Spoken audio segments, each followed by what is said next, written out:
धन्यवाद धन्यवाद श्री शिवाजी। श्री संजय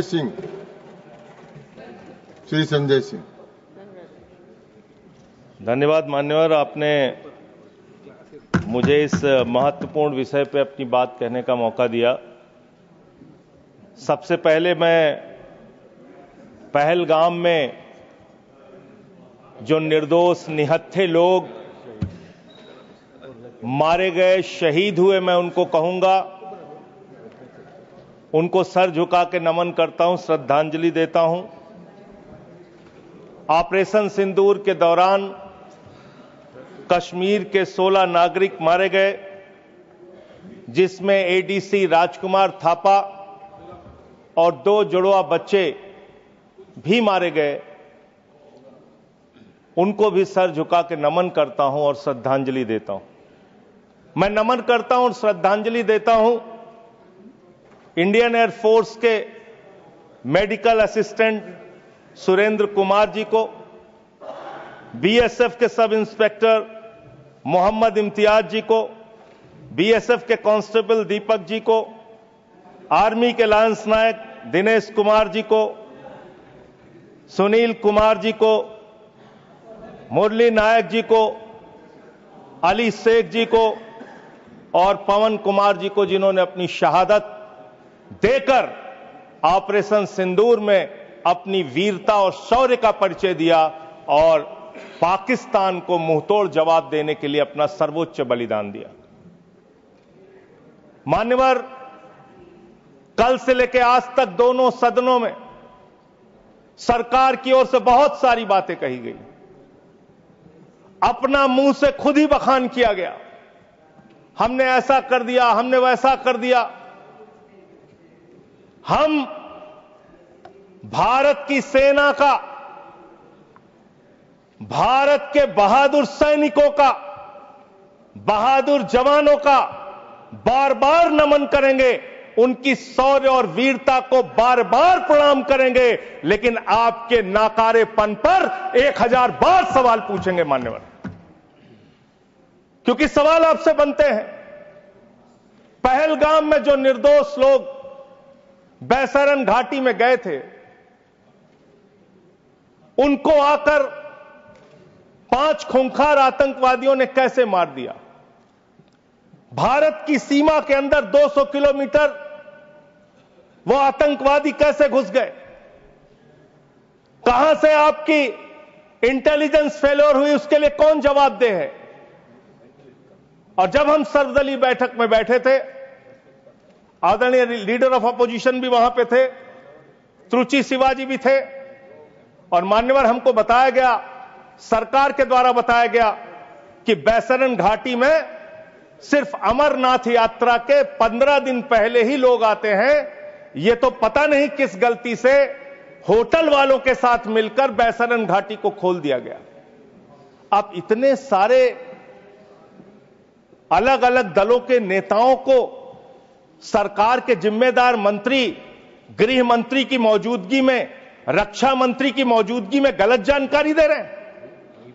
बाद में जब हमने पता किया तो पता चला कि हमेशा वो बैसरन घाटी खुली रहती है, लेकिन वहां सुरक्षा के कोई इंतजाम नहीं थे मान्यवर। वो लोग चीखते रहे, चिल्लाते रहे, रोते रहे, बिलखते रहे, अपनी जान गंवाते रहे, सहायता मांगते रहे, लेकिन उनकी सहायता करने वाला कोई नहीं था। मैं गया था शुभम द्विवेदी जी के घर कानपुर में मान्यवर, और उनके पिता ने रो के एक ही मांग कही। उनकी पत्नी का रो रो के बुरा हाल था। उनके परिवार के लोगों ने, उनके पिताजी ने रो रो के एक ही बात कही, हमारे बेटे ने देश के लिए अपनी शहादत दी है। जो लोग इसमें मारे गए हैं, सरकार हमें क्या मदद देती है उससे हमें लेना देना नहीं, कम से कम हमको शहीद का दर्जा दिया। ये उनकी पीड़ा थी, उनकी मांग थी। मैं आपके माध्यम से सरकार तक उनकी भावनाएं पहुंचाना चाहता हूं मान्यवर, बताया गया कि जब यह घटना हुई उसके बाद देश के गृह मंत्री वहां जाते हैं। देश के गृह मंत्री ने जाके वहां प्रेस कॉन्फ्रेंस किया, अपनी बात कही। उसके बाद प्रधानमंत्री को इसकी सूचना मिलती है। प्रधानमंत्री जी अपना कार्यक्रम छोड़ के भाग के आते हैं सऊदी अरबिया से। पूरा देश इंतजार कर रहा था कि प्रधानमंत्री जी आ रहे हैं। प्रधानमंत्री जी निश्चित पहलगाम जाएंगे। प्रधानमंत्री जी पहलगाम नहीं गए मान्यवर। प्रधानमंत्री जी 24 अप्रैल को बिहार में चुनाव प्रचार गए। प्रधानमंत्री जी 1 मई को महाराष्ट्र, केरला और आंध्र प्रदेश में उद्घाटन करने के लिए गए। प्रधानमंत्री जी फिल्मी सितारों को संबोधित करने गए, फिल्मी सितारों को संबोधित करने गए, लेकिन जो लोग पहलगाम में मारे गए थे उनकी पीड़ा, उनका हाल, उनका दुख, उनकी तकलीफ जानने के लिए नहीं गए। मान्यवर, यहां कहा गया सेना के शौर्य को, बहादुरी को नमन कीजिए। हम करेंगे, बार बार करेंगे, लेकिन आपने सेना के लिए क्या किया? जया बच्चन जी कह रही क्या हैं यह देश जानना नहीं चाहता? जया बच्चन जी कह रही हैं कि आप गलत बोल रहे हो। कौन कह रहा है? जया बच्चन जी। आपने उतनी दूर से नहीं सुना होगा मान्यवर, आपने सुना नहीं होगा।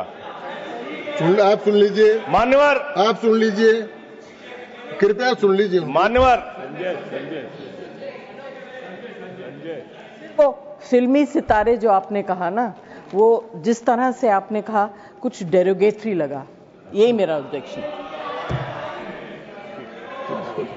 मान्यवर, नहीं, मैं ये नहीं कह रहा हूं कि फिल्मी सितारों को आपने संबोधित किया या किसी आप कार्यक्रम में गए, लेकिन आपकी पहली प्राथमिकता भारत के प्रधानमंत्री के तौर पे क्या थी? सवाल यह है कि पहली प्राथमिकता आपकी क्या थी?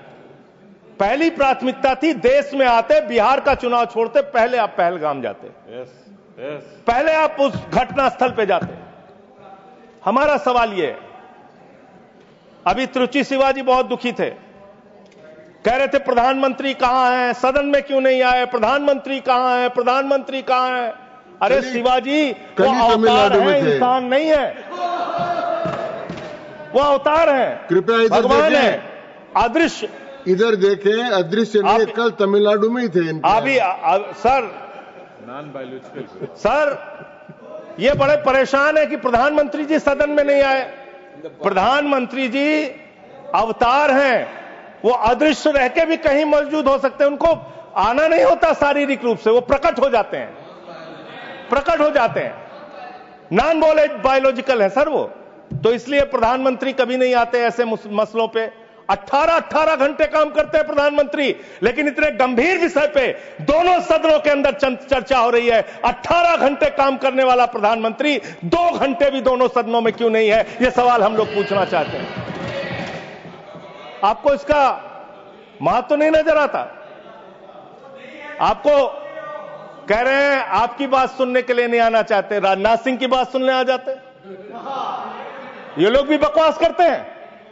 हम लोग जब बोले मत सुनो, भेज दो वापस, कम से कम अपने लोगों की तो सुनने आ जाओ। बकवास वो भी सुनने नहीं आते। बकवास बोला सर, बकवास अब नहीं, उन्होंने बोला हट जाएगा दोनों। जैसे आप उनका सुन ले वैसे मैंने उनका सुन लिया, मैंने उनका सुन लिया। तो आपके मंत्री यहां बकवास करते हैं। आपके माननीय मंत्री, सांसद, नेता जो आते हैं यहां बकवास मत बोलिएगा, आप चेयर ने मना कर दिया। चलो मान्यवर,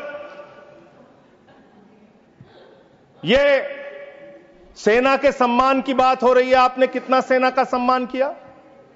3 साल तक भारत के सेना की भर्ती बंद रही मान्यवर, और उन 3 सालों में भर्ती बंद होने के कारण 1,80,000 सेना की तादाद को कम किया गया। उसके लिए आप जिम्मेदार हैं। बार बार आपसे सवाल पूछा जाएगा और आपकी आलोचना होनी चाहिए।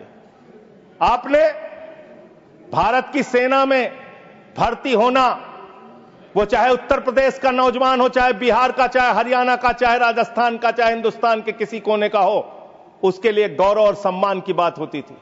सुबह 4 बजे उठ के दौड़ लगाता था, मेहनत करता था, उसकी मां दूध पिला के तैयार करती थी अपने बेटे को कि कभी जरूरत पड़ेगी तो अपने प्राणों की आहुति देके भारत माता की रक्षा करेगा। ये आपने उस जगह पे 4 साल की नौकरी कर दी। आप सेना के सम्मान की बात करते हैं। आपके पास सब कुछ के लिए पैसा है, अपने दोस्तों के ऊपर लुटाने के लिए लाखों हजारों करोड़ रुपए है, लेकिन सेना के जवान को आपने अग्निवीर बना के 4 साल की योजना में उनको जवान बना दिया। उनके लिए तनख्वाह देने के लिए पैसा नहीं है आपके पास। बीएसएफ के जवान, सीआईएसएफ के जवान, पैरामिलिट्री फोर्सेस के जवान, उनको पेंशन देने के लिए पैसा नहीं है, शहीद का दर्जा देने के लिए पैसा नहीं है आपके पास।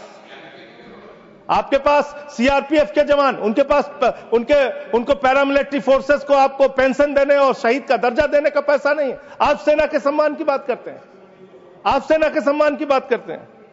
मान्यवर, सबसे बड़ा दुख इस बात का हुआ, कल से कहा जा रहा है नहीं, हमने अपने आप सीज फायर डिक्लेयर किया, हमने अपने आप सीज फायर डिक्लेयर किया, इसमें किसी तीसरे देश का हस्तक्षेप नहीं है। आजादी के बाद से लेकर आज तक भारत का स्टैंड एक ही रहा है, हम पाकिस्तान के मामले में किसी भी तीसरे देश की मध्यस्थता नहीं मानते। अगर उस बात के साथ किसी ने धोखा किया है, किसी ने विश्वासघात किया है, तो उसका नाम है भारत के प्रधानमंत्री नरेंद्र मोदी। मैं इस सदन के अंदर कहना चाहता हूं, आपने उस भावना के साथ विश्वासघात किया है। मान्यवर, अमेरिका की मध्यस्थता आपने स्वीकार की, और मैं इसलिए चंद लाइनें आपके लिए कहना चाहूंगा कि तू इधर उधर की ना बात कर, तू उधर उधर की। आप ही का चेहरा आ रहा है सर, थोड़ा निर्देश दे दीजिए, आप ही को दिखाए जा रहे हैं बार बार। तू इधर उधर की ना बात कर, ये बता कि काफिला क्यों लूटा। मुझे रहजनों से गिला तो है, लेकिन तेरी रहबरी पर सवाल है, आपकी रहबरी पर, आपके नेतृत्व पर सवाल है, और यह सवाल बार बार पूछा जाएगा। यह सवाल बार बार पूछा जाएगा। 10 मई को भारत, जो 144 करोड़ की आबादी का मुल्क है, भारत जो दुनिया का सबसे बड़ा लोकतंत्र है, भारत जो दुनिया की 5वीं बड़ी अर्थव्यवस्था है, उस भारत के मामले में सीज फायर का डिक्लेरेशन भारत की धरती से नहीं होता, अमेरिका की धरती से होता है। अमेरिका का राष्ट्रपति ट्रंप वो ट्वीट करके जानकारी देता है सीज फायर हो गया दोनों देश में, हो जाएगा। हमारी सेनाएं लड़ रही हैं, हमारी सेनाएं मैदान में हैं, और अमेरिका का राष्ट्रपति कह रहा है सीज फायर हो गया। क्या लिख रहा है वो अमेरिका का राष्ट्रपति? After a long night of talks mediated by United States, I am pleased to announce that India and Pakistan have agreed to a full and immediate ceasefire. Congratulations to both countries on using common sense and great intelligence. Thank you for attention to this matter. फिर उसके बाद उपराष्ट्रपति JD Vance, 10 मई को इनका tweet आता है, great work from president's team, specially Secretary Rubio, and my gratitude to the leaders of India and Pakistan for their hard work and willingness to engage in this ceasefire. अब जो secretary Rovio का, United state के secretary Rovio का जो tweet है, वो अगर मैं इस सदन में पढ़ दूंगा तो सरकार को बहुत शर्मिंदा होना पड़ेगा। इसलिए मैं आपको चाहता हूं कि इस पे जवाब दीजिए, जब जवाब दीजिएगा, और प्रधानमंत्री को जवाब देना चाहिए। ये 10 मई का ट्वीट है। मैं चाहूंगा सत्ता पक्ष विपक्ष पूरा सदन इसको सुने। Over the past 48 hours, vice president Vance and I have engaged with the senior Indian and Pakistani officials, including Prime Ministers Narendra Modi and Shehbaz Sharif, External Affairs Minister Subramaniam Jaishankar, Chief of Army Staff Asim Munir, and National Security Advisors Ajit Doval and Asim Malik. I am pleased to announce the governments of India and Pakistan have agreed to an immediate ceasefire and to start talks on a broad set of issues at a neutral site. We commend Prime Ministers Modi and Sharif on their wisdom, prudence and statesmanship in choosing the path of peace. कृपया इनको प्रमाणित करके, ये प्रमाणित कर दूंगा sir, प्रमाणित दे दूंगा करें, इसको और ये प्रमाणित करके दें सर। मुझे बोलने उसके, हाँ मैं बोलने दे रहा हूँ आपको। अरे सर ऐसे आप बीच बीच में बोलेंगे तो मैं नहीं बोलता बीच में जी। आप प्रमाणित करके दे, उसके बाद इसको रिकॉर्ड में ले। हाँ सर इसको हटा क्यों रहे हैं आप? नहीं हटा रहा हूँ, मैं ये कह रहा हूँ कि आप मैं ये कह रहा हूँ कि ये प्रोसीडिंग में जाएगा। मैं इसको दे रहा हूँ सर, आपको दे दूंगा। हाँ दीजिए, दे दूंगा सर। मान्यवर, मैं बड़ी विनम्रता पूर्वक इस सरकार से ये पूछना चाहता हूं कि ये सेक्रेटरी, यूनाइटेड स्टेट का सेक्रेटरी जो है रूबियो, वो कह रहा है 10 मई को कि पिछले 48 घंटे से प्रधानमंत्री नरेंद्र मोदी से, पाकिस्तान के प्रधानमंत्री शरीफ से, वहां के एडवाइजर आसिम मलिक से हम लोग बातचीत कर रहे थे। आसिम मलिक कौन है सर? आसिम मलिक कौन है? आसिम मलिक है आईएसआई का चीफ, जो पाकिस्तान के द्वारा प्रायोजित आतंकवाद का संरक्षक है। भारत की सरकार उससे बातचीत कर रही थी जब सेना लड़ रही थी। 8 मई को जब सेना लड़ रही थी, आप आईएसआई से बात कर रहे थे। आप आईएसआई से बात कर रहे थे। आसिम मुनीर और आसिम मलिक दोनों से आप बात कर रहे थे। आप बात कर रहे थे आईएसआई से।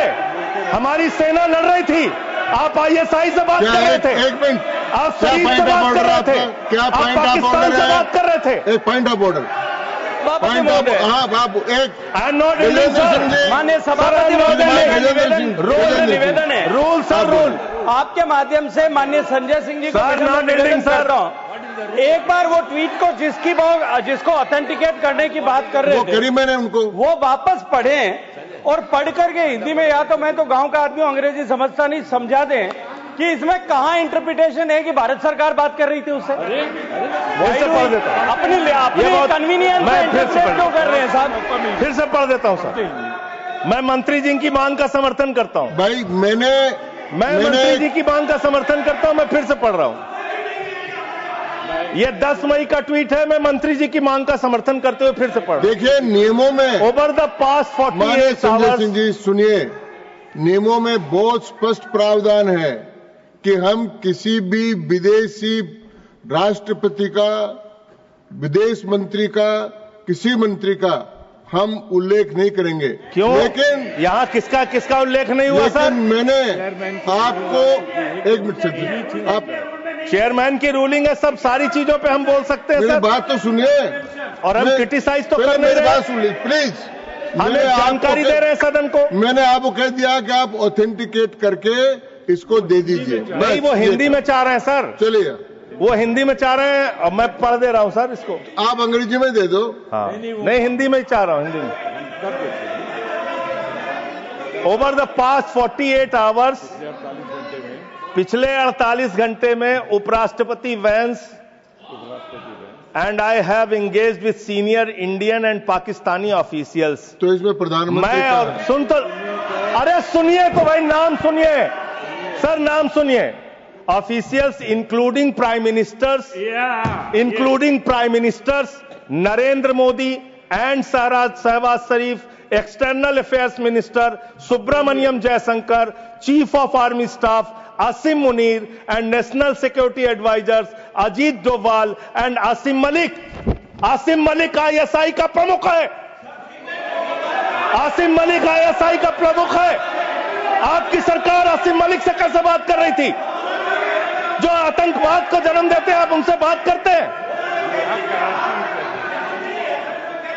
और वाइस प्रेसिडेंट बेंच ने की है, और फिर तो मोदी जी ने बात की, डोभाल साहब ने बात की। ये सर ठीक बात नहीं है। जबरदस्ती डिस्टर्ब करेंगे, ठीक नहीं है सर। मैंने अपनी व्यवस्था दे दी। सर ये झूठा शब्द बोल रहे हैं। इनको झूठा शब्द तो नहीं आएगा। इनको आप आगे बढ़िए, आगे बढ़िए सर। इसके बारे में मैंने व्यवस्था दे चुका। सर मान्यवर, 10 मई को, मदन जी कृपया बैठ जाए। 10 मई को यह सीज फायर की डिक्लेरेशन होती है। 5 जून को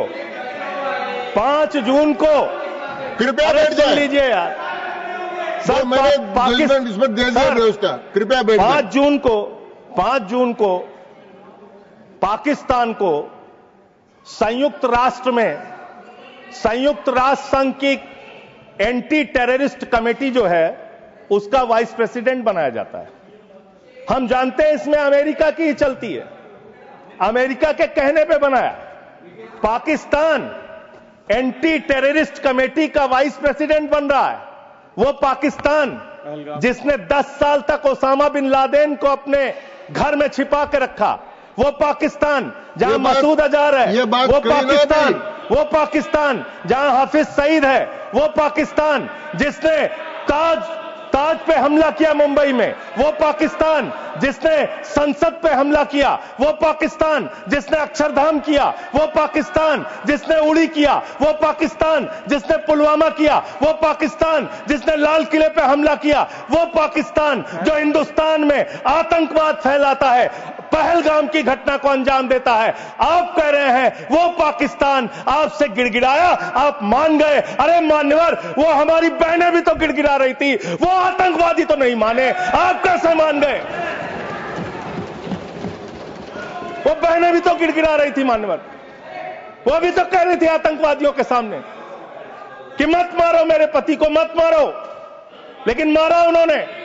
आप कह रहे हैं पाकिस्तान का डीजीएमओ बात कर गया, पाकिस्तान के डीजीएमओ ने कह दिया कि अब हम आगे कोई घटना नहीं करेंगे। आप मान गए उनकी बात? जिन्होंने संसद पे हमला किया, जिन्होंने लाल किले पे हमला किया, जिन्होंने मुंबई के ताज पे हमला किया, जिन्होंने अक्षरधाम पे हमला किया, जिन्होंने पहलगाम किया, जिन्होंने उड़ी किया, आप उनकी बात मान गए? पुलवामा किया, और पुलवामा मान्यवर, आप सेना के सम्मान की बात करते हैं मान्यवर। 19 जून को अमेरिका ट्रंप के लिए प्रचार करने मैं नहीं गया था मान्यवर, ट्रंप के लिए प्रचार करने महामानव गए थे, मैं नहीं गया था। अब की बार ट्रंप सरकार उन्होंने नारा दिया था मान्यवर। और ये 19 जून को क्या किया? उस ट्रंप ने 19 जून को क्या किया? 19 जून को उसने आसिम मुनीर को बुलाया, पाकिस्तान का आर्मी चीफ, उसको बुलाया सेना का, और उसको बुला के बंद कमरे में लंच कराया। लंच कराने के बाद निहारी खिलाया, हो सकता है नहारी खिलाया हो। और लंच कराने के बाद जब दोनों लोग निकले तो उस लंच में पता चला कि वो आसिम मलिक भी था, आईएसआई का प्रमुख जो था सर, वो भी था बातचीत में। जो इंडिया के अंदर जो आईएसआई आतंकवाद की घटनाएं देता है, जब को अंजाम देता है, वो भी था। तो जब उससे पूछा गया ट्रंप से what he wanted to achieve from meeting mister Munir, the US president said, well I stop the war, I love Pakistan, I love Pakistan. ये ट्रंप बोल रहा है। मोदी का दोस्त, सर बार बार आप ही आ जा रहे हैं, मना कर दीजिए, ऐसे क्यों कर रहे हैं? बार बार आप ही आ रहे हैं। आई लव पाकिस्तान, ऐसे स्ट्रेटेजिक खेल मत खेलिए सर। आई लव पाकिस्तान कह रहा है ट्रंप। वहां पाकिस्तान और अमेरिका का इलू इलू चल रहा है, और आप कह रहे हैं अब की बार ट्रंप सरकार। आप कह रहे हैं 14 फरवरी को जाके, 14 फरवरी 2025 को प्रधानमंत्री जी गए थे, मागा plus मीगा becomes mega partnership for prosperity. आप कह रहे हैं मोदी जी 14 फरवरी को गए थे। 14 फरवरी 2025 को जब आप गए थे तो 7 फरवरी को वही अमेरिका हमारे भारतीयों को बेड़ी में बांध के अमृतसर में उतारा था सर। आप यहां उतरे और आपने आपत्ति नहीं की। आप कह रहे हैं मेगा मीगा मागा, वहां कर रहे हैं मेगा मीगा मागा, मेगा मीगा मागा, और वो अमेरिका आपके साथ ऐसे विश्वासघात कर रहा है। अभी उसके बाद ये तो आई लव पाकिस्तान बोला, फिर उसके बाद डिप्टी पीएम पाकिस्तान का उप प्रधानमंत्री गया 25 जुलाई को, उसने यूएस सेक्रेटरी से मुलाकात की, रूबियो से, मार्को रूबियो से, और उसके बाद ये लास्ट की लाइन खाली पढ़ रहा हूं, I also thanked him for Pakistan partnership in countering terrorism and preserving regional stability. ये धन्यवाद कर रहा है, धन्यवाद कर रहा है। अमेरिका का मार्को रूबियो सेक्रेटरी कह रहा है कि पाकिस्तान को हम धन्यवाद देते हैं आतंकवाद से लड़ने के लिए। तो मुझे एक लाइन याद आ रही है, खुलूस मतलब होता है मोहब्बत। प्रधानमंत्री जी के लिए और अमेरिका के राष्ट्रपति के लिए एक लाइन में पढ़ना चाहूंगा। प्रधानमंत्री तो फिदा है उनके ऊपर, ट्रंप के ऊपर। तो प्रधानमंत्री की ओर से ट्रंप के लिए लाइन है कि तेरे खुलूस ने रखा मुझे अंधेरे में, तेरे खुलूस ने रखा मुझे अंधेरे में, तेरा फरेब मुझे रोशनी में ले आया, तेरा फरेब मुझे रोशनी में ले आया। ये फरेब पे फरेब, फरेब पे फरेब, धोखे पे धोखा, ये लगातार हो रहा है। मान्यवर, अब मैं एक बहुत ही महत्वपूर्ण बात आपके सामने रखना चाहूंगा। हमारी सरकार ने कहा हम अपने वीर जवानों के लिए ताली बजाएं, हमने ताली बजाया। हम उनका नमन करें, हमने नमन किया। आपने क्या किया? भारत के सेना की बहादुर बेटी कर्नल सोफिया कुरैशी के लिए आपका बीजेपी सरकार का मध्य प्रदेश का मंत्री कहता है वो आतंकवादियों की बहन है। और यही नहीं मान्यवर, बात यहां तक नहीं रुकती। कर्नल सोफिया कुरैशी को कहा आतंकवादी की बहन है। भारत के विदेश सचिव विक्रम मिस्री जी, उनकी बेटी के लिए सोशल मीडिया पे इतनी ज्यादा आपत्तिजनक बातें लिखी गई, सरकार ने कोई कार्रवाई नहीं की और विदेश सचिव को अपना ट्विटर का अकाउंट लॉक करना पड़ा। अब अपने लोगों को सुरक्षा नहीं दे पाते, अब अपने लोगों को सुरक्षा नहीं दे पाते। और इतना ही नहीं मान्यवर, जो हिमांशु नरवाल जी की विधवा थी, बेवा पत्नी, उसने सिर्फ इतना कहा कि आतंकवाद को आतंकवाद के तरीके से निपटिए, लेकिन देश में अमन और शांति रखिए, कोई आपस में इसको लेकर सांप्रदायिक दंगे फसाद लड़ाई झगड़े ना हो। इसमें कौन सी गलत बात कह दी? आप तो खाली ताक में रहते हैं हर मौके का फायदा उठाने के लिए। पहलगाम की घटना हुई मान्यवर, हम लोग श्रद्धांजलि अर्पित कर रहे थे और भारतीय जनता पार्टी के ट्विटर हैंडल से, मैं पूरी जिम्मेदारी से कह रहा हूं, अगर मैं गलत कह रहा हूं तो राष्ट्रीय अध्यक्ष जी यहां बैठे हैं बीजेपी के, मना कर देंगे। उन्होंने क्या पहला ट्वीट क्या आया? धर्म पूछा जाति नहीं, धर्म पूछा जाति नहीं। और जो कथावाचक मारे जा रहे हैं हमारे उत्तर प्रदेश में, वहां तो जाति पूछ के मार रहे हैं, जाति पूछ के मार रहे हैं, मंदिरों में घुसने नहीं दे रहे हैं, जाति पूछ के मार रहे हैं। ये भी तो हो रहा है इस देश के अंदर। इसलिए आप विषय पर बोलिए। माननीय विषय पे बोल रहा हूं सर। नहीं, विषय नहीं, ये सर, विषय नहीं है ना, ये विषय है सर, ये विषय नहीं है। हाँ, आप विषय पर बोलिए सर, विषय यही है। नरवाल और आप एक बात मैं कह सकता हूं सर, विदेश सचिव का नाम नहीं लिखे, मंत्रालय का नाम लिखे। ये काहे के लिए? ये है सर, हम ऑफिसर्स अच्छा चलिए ठीक, जो आपको ठीक लगे सर, जैसे आपने ऑफिसर्स का नाम सर, नहीं ले सकते। नो, चलिए सर, नो सर, वैसे मैं एक बात कह सकता हूं और सरकार को इसको ध्यान देना चाहिए सर। मैं बड़ी गंभीरता से इस बात को कह रहा हूं।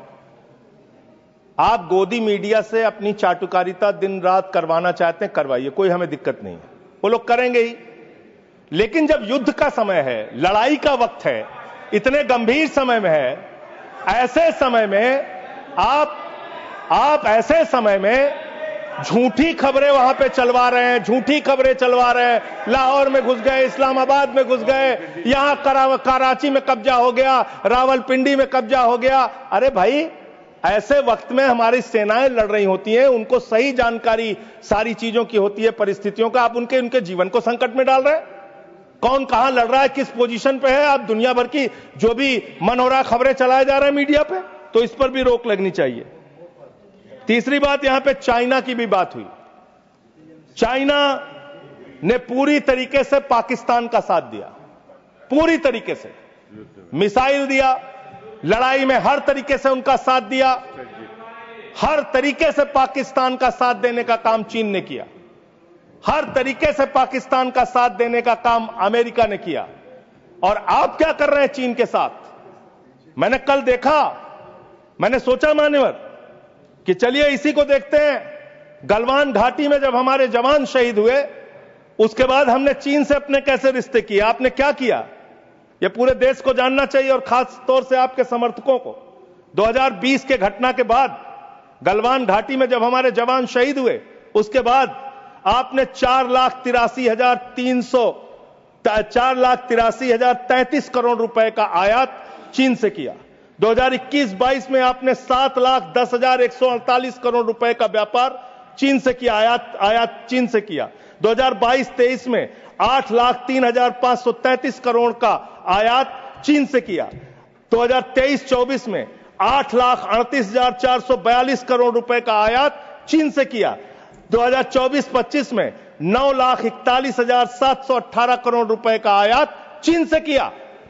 आप चीन को लाखों करोड़, 37 लाख करोड़ रुपए पिछले 5 सालों में आपने 37 लाख करोड़ रुपए का सामान चीन से भारत में आयात किया।